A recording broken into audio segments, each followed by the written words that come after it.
Hey, Joe here. Let's talk about the tube compressor inside the Presonus StudioLive Series 3 board, also in the Fat channel inside Studio One. I really like the idea of an LA2A style compressor. It's got basically, for the most part, just two knobs. It's got an input knob, or a peak reduction knob, a compression knob, and a gain knob, and that's it. Here's what it looks like. You may have seen this in a lot of studio videos or in a lot of plugins. It's just real straightforward. We turn the knob on the right up to increase the amount of compression that's happening. You can see I've got some audio running through it, and then we turn the left one up to make up gain that we're losing from the compression, and that's it. We can adjust the limiter on and off, so it's probably a little bit higher ratio. Honestly, sounds pretty similar to me.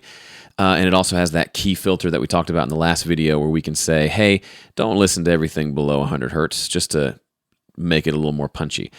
Great sounding compressor, but it doesn't give you a lot of the controls that you get with other compressors. You can't adjust the attack time. You can't adjust the release time.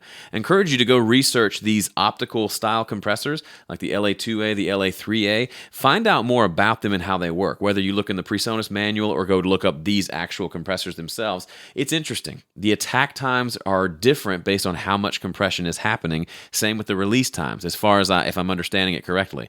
And it just is a different sort of sound. You really just turn it up and get a certain amount of compression and see if you like it. If you don't like it, try a different compressor, because that's not the one for you, because you can't go adjust attack times and release times to suit the material that you have. It either works or it doesn't. A couple of situations where this works. I know a lot of bass players who actually put one of these in their rig, so they're always running through one of these suckers in the studio.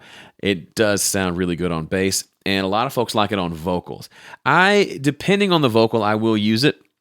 I don't use it tons on vocals, but it can work pretty well depending on the singer and what you're doing with it. But it's a great option to have. It's one of those, it really can't be your desert island, or at least for me, can't be my desert island compressor because it doesn't give me enough options, but it's a good one to have as an alternate if your standard compressor or the one we're about to see, the FET compressor, aren't doing it for you.